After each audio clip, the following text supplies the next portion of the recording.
Yes. Plus us, I guess. Yeah. Do you think this would function as the list? Yeah. And Oh well. Participants, now it's your turn. Okay? I only know how to count by three, so I'm going to ask for hands, and I'm going to give you numbers, and then I'll call on you by number, and we'll do it three at a time, and then we'll do another set of three. Please, when you speak, if you aren't too shy about it, I know this is Canada, but give us your full name before you ask your question or make your observation. And I forgot to say earlier, but any of you who brought your lunch, thank you very much. We encourage you to come, when you come to City Conversations, to bring your lunch, to eat it quietly, and enjoy. We know that people have limited time here. So with that, number one, saw a hand up there. Number two, number three. Okay, heavy hitters. My name is Bob Ransford. I think Frances had a really insightful comment when she said we don't know how many times the planners say no. And I think the measure of a really good planner is to be able to articulate in a reasoned way or a rationale for saying no. And I think the kind of planner that we need in Vancouver right now is someone who has a vision for what to say no to and a reason to say no. I think in the last few years we've been saying no to a lot of things as a reaction to what we're hearing from neighborhoods that have never had to experience change before. It was very easy for Larry Beasley and Anne McAfee because they were seeing a transformation of Vancouver at a time when we were developing brownfield sites and port-related sites at the edge of the city where there were no residential neighborhoods, or the downtown south area where most of the residences had long left those neighborhoods, and they were transforming areas that would bring people into the city when people wanted to see a rebirth of the city, and there was no one feeling threatened by that. We've run out of that kind of land now, and we've seen the continued same pace of growth, and we've experienced growth in waves in Vancouver since the 1880s, and those waves come every 15 or 20 years, and we're in another one now. And we need a planner that actually can articulate a vision, and it's not based on design, but it's based on how we manage growth. It's based on where we're going to put growth in the city, and be able to say no, because I don't think, honestly, you don't know how many times planners say no, even under the existing policies that we have, not changing policies, but Vancouver has a very unique system in that all of the planning decisions are discretionary, basically. There's many conditional uses in most of the zones, and there's a lot of discretion that's delegated. If you go to, for instance, Delta or Richmond and places like that, the council even is involved in approving development permits. It's not delegated to staff or to the development permit panel or something like that. So Vancouver is a unique situation. We need a planner who can say no and explain why they're saying no, and that will tell us what yes means. Thank you. Number two. Yes. Yes, sir. My name is David Gregg, and my question relates to the advice given to the Director of Planning. That Director would receive advice from the Planning Commission and also from the Advisory Urban Design Panel. So on both of these significant influential bodies of advisory bodies, the terms of reference would need to be reviewed, in my opinion. The reason for that is in the Vancouver Planning Commission, there's not even a requirement for one single professional person to be on that panel. So I stand corrected, but none of them need be an architect, a planner, or an engineer. So with the advisory design panel, there's not even a planner on the panel. There's someone from the Urban Development Institute, architects, landscape architects, engineers, but not one professional planner. So my question back to any of you that may wish to comment is, do you think that the Director of Planning should review those terms of reference of those influential bodies, or that should be left to the Council? Well, I could start and just question your basic premise that the planning director takes direction from those two bodies. I think the planning director is over the what's the planning design, what's it called, the design? Urban design panel? Urban design panel. Doesn't the planning director sit on that panel? No. No, Well, that's not the one, sorry. no, that's the Development development permit board. Thank you. Certainly the planning commission, I've been on the planning commission, was originally the planning body for the city before they had a planning department. But now, with all due respect to people, current president Paz, on the planning commission, it's kind of a group of people looking for a purpose. I mean, they don't really have a legislative function, and they jump in as need be as they try to get ahead and around the planning processes in the city, but nobody has to listen to them. They're advisory bodies, Yeah. and the city planning commission is expected to represent citizens, not planners. And they collect whatever information they can from anybody that's interested, really, and say, this is what we think as interested citizens. And the planning director isn't ordered to follow it. In fact, the advice is usually supposed to be the council. And it's not intended to be a professional body, and it certainly has no real authority over the director of planning. Yeah, and in about all 20 years of covering council, I can't think of a single time when the planning commission has had any direct impact. I mean, maybe just because of the people who are on it and they're, well, there's, I sat up.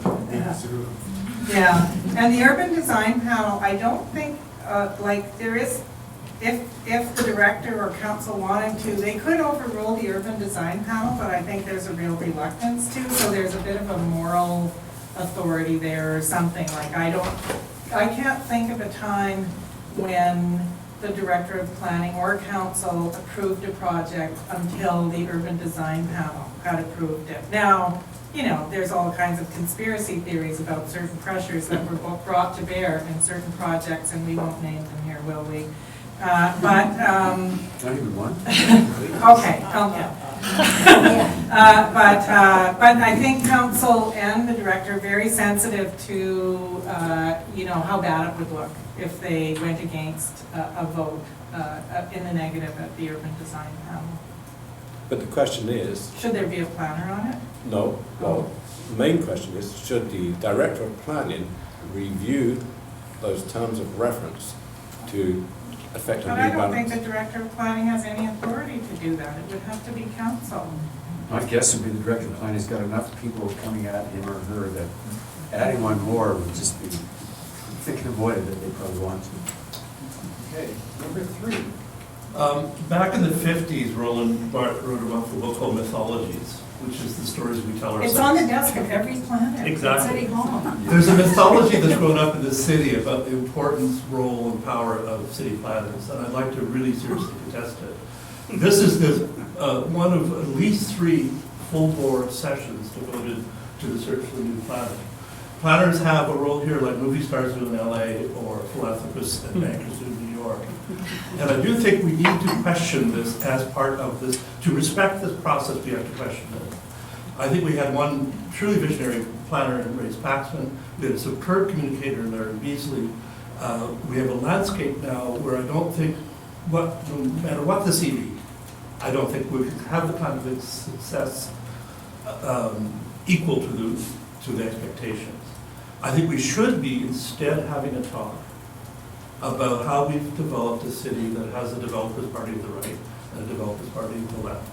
Why the city has, you know, Francis and Jeff and handful of others, but a very, very passive media environment where things go unquestioned. I've been in Toronto, Calgary, even Edmonton, and see more debate about decisions, etc. I think we're missing the boat. The search for the super planner is a fool's game. Now, having said that, my vote. Jennifer Keesmaat in Toronto is getting murdered from the mayor at one side and getting murdered by her own staff on the other. I think she'd be as close to perfection as I could propose. So What is your answer? Yes, you didn't give me the please. Is there a That's great. I mean, It it's doesn't true that the planner has as much leeway as council and the city manager give that planner. And I know Larry used to get reined in from time to time. you know, can you just stop blabbing so much in public? Thank you very much. You know, it does depend very much on the environment that they're working in.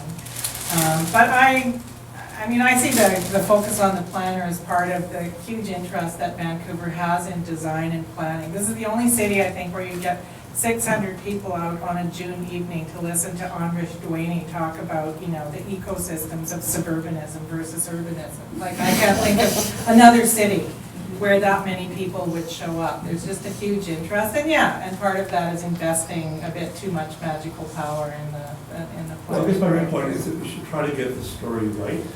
In other words, question mythology. And, for example, Jim Shank's role in the development of Vancouver's town podium pushed aside, and politicians and planners have taken credit for it. Well, I think history will tell the truth eventually. But I think we have bought into a mythology that is hard on the planners who to get that job. I've actually read recently a completely revisionist thing that it was Richard Henriquez who's laid the groundwork for Jim Chang. That's not But true. that's, you know, that's. It's actually been common. Talking about just what things Those look currently like. is that hard. Numbers Yeah. 4, 5, and 6, please. Oh, there they are, 4, 5, and 6. Before you go on, can we please, following your initial outline, we have the name of number 3? The Trevor Boney, sorry. Yeah. I'm sorry? Trevor. Thank you. And Michael, Marguerite just had a good point. Could you repeat your question? You're talking about what things look like, not how they work. I mean, Vancouver works, and always have.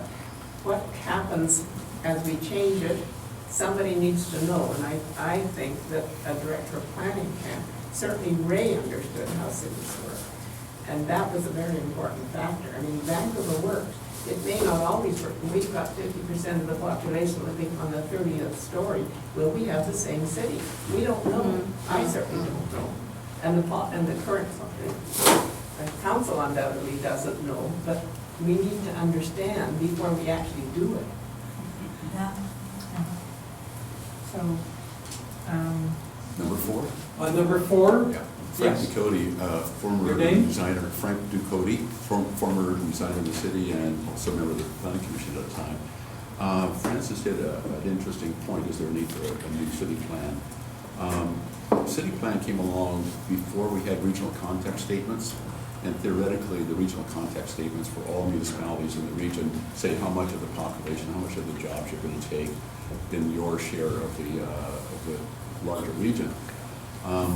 Because city plan preceded the regional context statement, it seemed to be there was a real opportunity, had they been reversed, to say, okay, we have this growth potential here, jobs and units and people, but we don't know how to allocate those things. We're going to send planners forward in the neighborhoods and do a plan, and it'll be driven by capacity analysis, it'll be driven by vacant sites or whatever, underutilized sites. I did one in Oak Ridge Lane there back in the day, and Francis remembers that in the mid-90s. But we never said to a neighborhood, your share of the regional context to take X thousands of people in the city over the next 20 years is Y. And it's except based- Grandview Woodlands. They got the I'm going to number. speak to that. And maybe they were told that, I don't know. And question, if you were told that in Dunbar or the West Side or West Point or something, it is based on the amenities capacity you might have, present and future transit, school seats, any number of factors you want to say into a capacity. They're not all the same. You don't get 1/20th of the growth, but you get your share of the growth, whatever that is, based on factors. We never told people that. And so they were able to say no to us because they didn't want to take. You mean in the city plan or in the regional plan? In the city plan process, Right. they were essentially able to say no. We want a hell of a lot of amenities, but we want nothing more than 4 stories. So I think that missing piece about your share, and then the question becomes how. You take it in townhouses, laneway houses, or whatever else. I don't know what the former councilors or Francis you think about that. I thought there were some numbers Which is attached sort of a in vision city for the whole plans. city, but not Yeah. necessarily a city plan. Yeah. Okay. Anyway, that's a good point. And I think some of the angst about development in the region, yes, comes because we're going through a wave of growth mixed in with some other factors that make people anxious. But also I do think it's the regional growth strategy that had specific numbers and then allocated specific numbers to municipalities, some of whom argued for more. That has propelled some of the resistance. People sort of accepted growth when it was just happening, but suddenly when they feel like there's a quota, I feel like there's more resistance. I would beg to differ with that, because I think you said earlier, just lay down the rules and we will work within them. And I think if people knew this is what we have to do, very difficult discussion to have, because who decides which neighborhood gets what? They won't be the neighborhoods, because they get to decide how they fit them in. Or maybe they would have, but we'll take a lot But of. we're not disagreeing, I totally agree with that. Okay. Yeah. But here's, If it's inevitable, people will ultimately accept it. They may resist at the beginning, but people understand. I mean, all kinds of areas of Vancouver have now accepted lane houses. The first lane house created a riot. I mean, people didn't get the idea. They didn't think it was And basement important. suites, it was the same thing. When our council approved a small wedge of land in Point Grey, the land was strata, the houses were single family, and I voted for it. I got hell from the Northwest Point Grey Homeowners Association, because that wasn't pure RS1. It had to be well, that wouldn't happen now. I mean, they've accepted basement suites and lane houses and. But Frank's point about if we said Vancouver's, agreed that growth inevitably is gonna bring this many people, here's Vancouver's part of it, and here's how we're gonna allocate it in the neighborhoods, here's the rationale for how we're gonna allocate it. And then it's gonna be up to neighborhoods at different points to say how are we going to accommodate that. But yeah, only some neighborhoods have heard the magic number and others haven't. But it takes time. People have to take time to adjust to the idea. I just want to quote from city plan about on this thing. Even with growth, that's the acknowledgement we have to grow. Vancouver will keep much of what gives its neighborhoods their look and feel. Trees and greenery, heritage buildings, distinctive area identities, generally low-scale buildings outside the central area. So it's right, and it was constantly called up whenever we came to some project would come up in the neighborhood. Well, look, we already agreed on city plan, we're gonna keep it the way it is. We'll give or take a few Granville Island type amenities. Number 5, please. Thank you. My name's Dorothy Barkley, and I'm the chair of the Grandview Woodlands Area Council. I sat on the Citizens Assembly, and I'm co-chair of the Coalition of Vancouver Neighborhoods. We've been focused on what's been going on for so long, and Francis, I disagree completely. Within the Citizens Assembly, everyone was crying out for context. How do we fit into the city? What are the other neighborhoods doing? What's the rationale for what needs to happen? We couldn't even get a number as to what the densification was. There was just this underlying theme that you needed to take densification, whatever that may be. Generally, it involved a lot of height. And with regards to UDP, I would urge that there should be someone, it could be an architect, could be a landscape architect, whatever. There should always be someone from the neighborhood, because UDP, when they look at what's going on in these neighborhoods, it's an academic process that does not touch on them or their lives or their neighborhoods. I haven't seen it happen. So I would suggest that if I could ask for anything from the new city planner, we recognize there's a role for the development community, for the city and its goals, but the residents need to be consulted, and there needs to be a city plan, a comprehensive plan that explains why we need to take how much growth and how it's to be apportioned, and not to leave the residents out there just floundering. This gets to Patrick Condon's point, that Vancouver is the only city in the region without an official community plan. And why is that? Are we that special and different that we can't come up with one? Everybody else has one. And then the rules are laid out, and we know that it'll be growth here and density here and so on. And we don't have all these developer-driven initiatives that throw all the neighborhoods into a tailspin, because where did this come from? Some development proposal dropped out of the sky or headed into the sky, and now we've all got to adapt to it. Number 6, please. Who was number 6? Okay, we're going to call for a new number 6.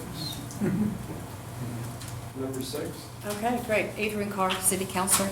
And by the way, I was a graduate student of Walter Hardwick when he was a city councillor. And I heard endlessly from him complaints about staff, that this was a council with lots of vision and staff had too much power. So in this last election, I think that planning did become political. And what we heard from citizens is the concern that staff had too much power, council had too much power, developers had too much power, but the citizens didn't.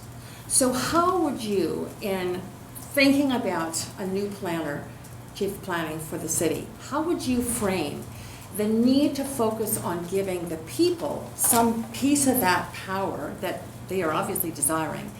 And how does the planner, chief of planning, actually balance that, the direction of the department, with the will of council on that issue?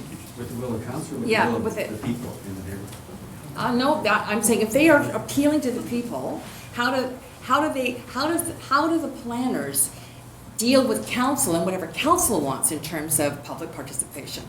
If it's different from what If it's different from what the people want, or the people want, or the planner himself or herself. There's no science to this. You've almost got to make it up for each project. You have different issues that arouse different parts of different neighborhoods and different levels of emotion. But I think the thing is that you've got to be willing to hear from people. You've got to give them a chance. As a matter of fact, we mentioned Larry Beasley. Larry Beasley was a phenomenally good local area planner when he was young, just beginning. We had a huge committee in Middle Mountain that ranged from Grace McCarthy's constituency president to the local Marxist-Leninist candidate.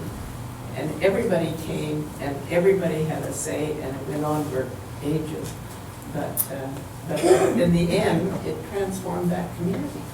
It really made a huge difference, but it took a long time. And it took Larry knowing how to keep these people going and to hear what they had to say. It went on for quite a while.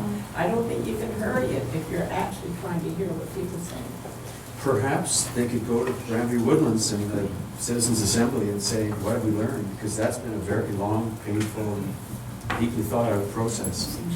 There must be some lessons out of that. I mean, I have to say, my concern is, after covering more awful public hearings than I care to mention, more than you ever went to. No, just because he was only on for a certain number of years, I've been covering, not that he wasn't at all. But there are so many people in this city we do not hear from. So what does it mean when you say you're listening? Does it mean you listen to the people who come to council and start screaming? Or is it other people who maybe never come to council? You know, there were a lot of people who crapped all over the city's STIR rental program. Those buildings are now filled with very grateful people who get a chance to rent a new apartment instead of a basement suite, you know, near transit and so on. They never showed up at any meetings.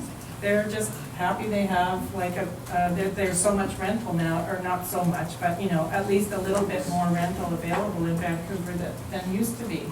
So that is my concern about the whole public listening part. Who are you listening to?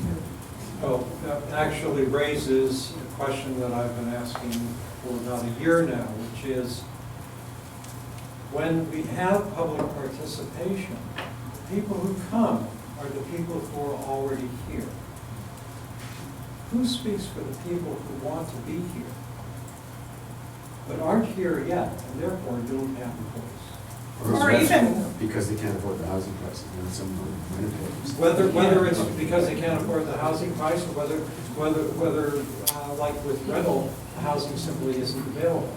Who speaks for them in these plans? Okay, I throw that out as a rhetorical question. Hands please for number 7. Big hand up there for number 7. 8. and Sorry? Andy's got his hand up, he's bashful. Andy, 8. Sorry. And number 9. Back there. Okay, number 7, please. Okay, And your so, name? first of all, on the rental, it would Your be name, nice if please? the city, when they're Your making name, decisions. please? Don Gardner. Thank you.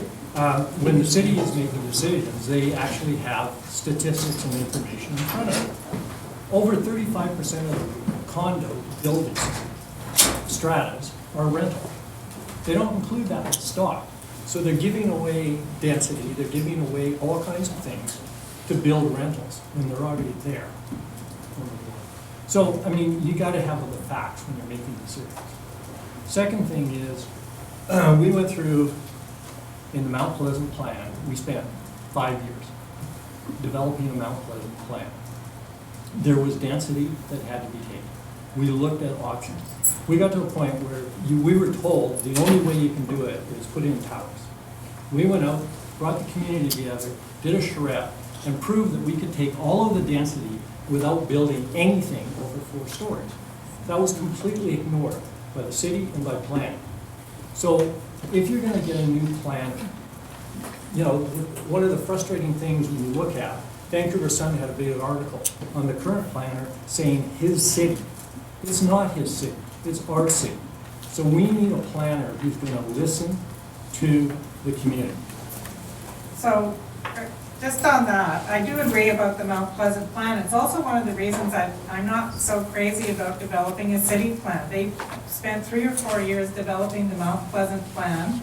And the very first building that was proposed, everyone started arguing and saying this isn't what the plan was about.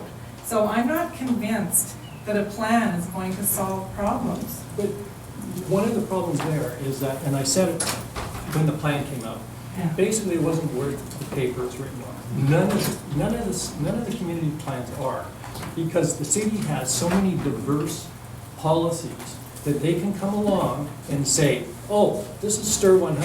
Oh, no, that plan doesn't apply here. We're gonna put this spot rezoning in that spot and ignore the plan. And they've done that over and over again. So you need a city plan, you need to understand how it's gonna work. You need to know what, If a you need to neighborhood know. plan you spent 3 years on didn't work, how is the city plan gonna work?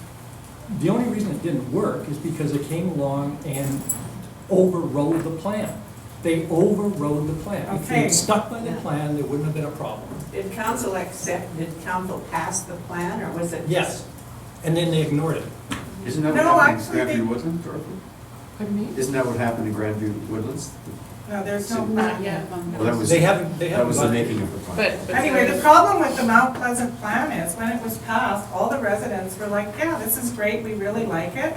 And then the minute the first building came along, people started to disagree about what actually the consensus had been. And I think there was legitimate confusion on the part of residents who said, wait a minute, yes, we said we'll take some density. We didn't say a 26-story tower Exactly. at Kingsway and Broadway. Just on your rental point though, I think you're, if I can respectfully say, I think you're a little bit wrong there. CMHC does now look at the rentals in condos. That is factored in when the city is looking at how much rental is available in the city. Well, I've been at public hearings at the city. Sorry. We can We'll discuss talk it about it offline. later, yeah. Sorry, number 8, please. I guess that's me.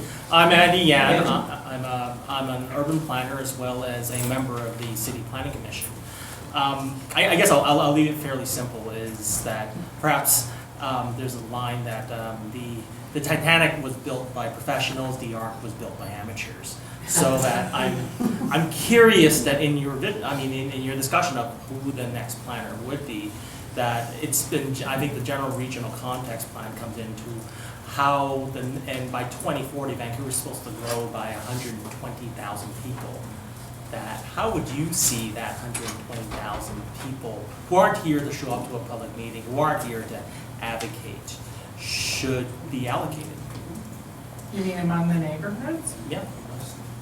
I want to go back to Patrick Condon. Didn't he work that all out for the whole region? Yeah, We he could did. put them all down these corridors and fit them all in. We don't have to have that many big towers or whatever it was. Yeah, There's one in that's the if city. every single landowner on an arterial agrees to redevelop. Ask Dunbar whether they're gonna put those. Well, that's the next phase of the discussion, of course. You know, Like, it's just like people saying, oh, there's all this zone capacity in Vancouver, we don't need to rezone anything. Well, you don't have to be here very long to understand that no matter what the zoning is, not every owner is gonna build to the max.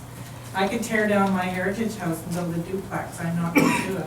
So, and many small owners on arterials are not interested in redeveloping, for whatever reason. A lot of them can be persuaded by developers if they have no other options. Maybe we should start charging for people leaving buildings empty. Yes. Has anybody How's got an better actual people? count of how many there are? Empty The what? last empty buildings, the last I heard was 14. There's no data. There's no data. Okay. Anyway, but whoever it was who said it, someone was talking about if you're gonna allocate it, you can't just sort of go by the square kilometers or whatever. You have to look at the amenities in the area and allocate it that way, which, who was saying that? Was it you? I think Frank said that. Oh, Frank, yeah. And what about listening to the communities? Maybe some say, yeah, we're happy with it, I want to age in place, I need it someplace nearby, and others say, no way, and maybe there could be some happy compromise. Maybe. Yeah, it certainly can't be just by, square kilometer or something like that. I just want to throw another thing that hasn't been said yet about neighborhood participation and people speaking and citizens engagement. Now, more than half the people in the city do not have English as their first language.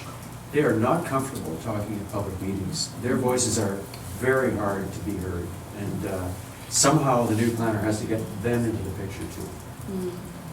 Okay. On that note, we have to stop because it's 1:30. First of all, I want to thank our presenters, and we have some little gifts for you. Let's give them all a